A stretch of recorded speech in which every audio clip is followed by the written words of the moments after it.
I'm back again. Alright, next thing we're going to look at is the North Carolina Executive Branch.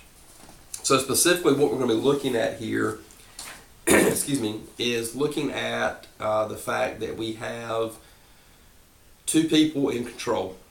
Just like we have in the federal executive branch, the U.S. executive branch, we have a president and vice president. At the state level, we have what is called a governor and a lieutenant governor.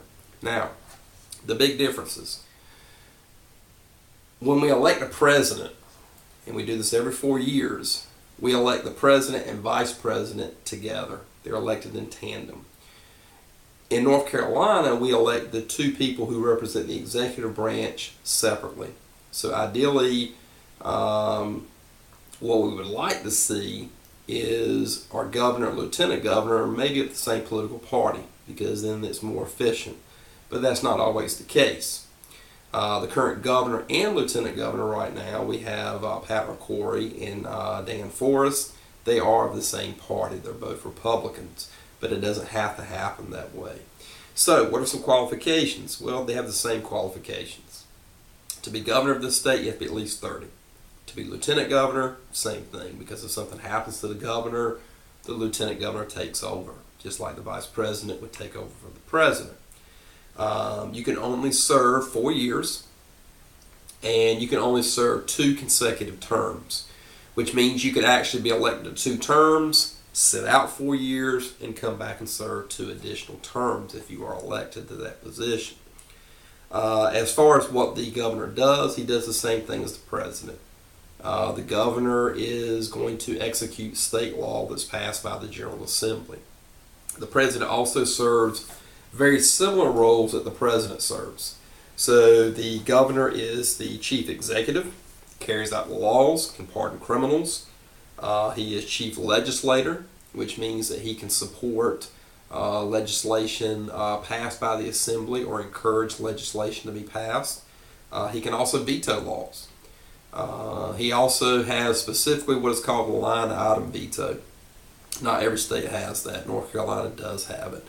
The line item veto is when the governor has, let's say, 5 parts of a bill that he has to look at. He likes parts 1 through 3, but hates parts 4 and 5. The governor can veto those specific parts that he doesn't like.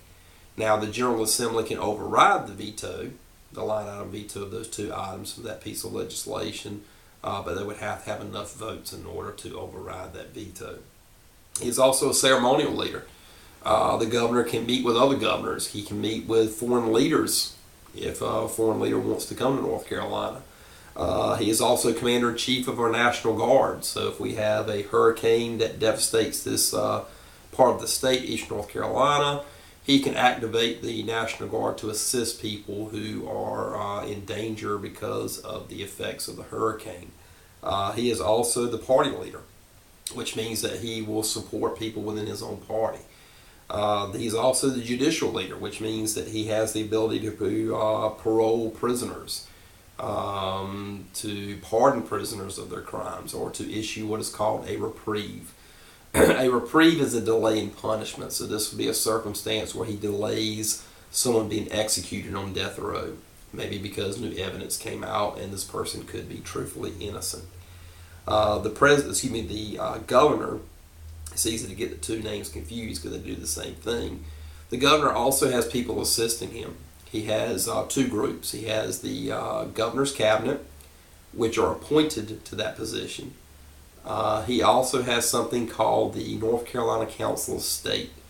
The North Carolina Council of State are elected. They serve unlimited terms, and they serve for 4 years. So an example is the Commissioner of Agriculture. We're a big agricultural state and a manufacturing state. But the Commissioner of Agriculture, their job is to support farmers and to ensure that, we are following proper guidelines in the farming industry. He also is in charge, the Commissioner of Agriculture is in charge of putting on the North Carolina State Fair every year.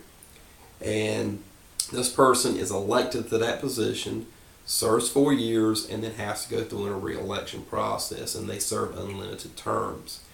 So with the North Carolina Executive Branch, the biggest thing to know is it's basically the exact same thing as the federal executive branch. Just know that we have a governor and lieutenant governor. They're elected separately.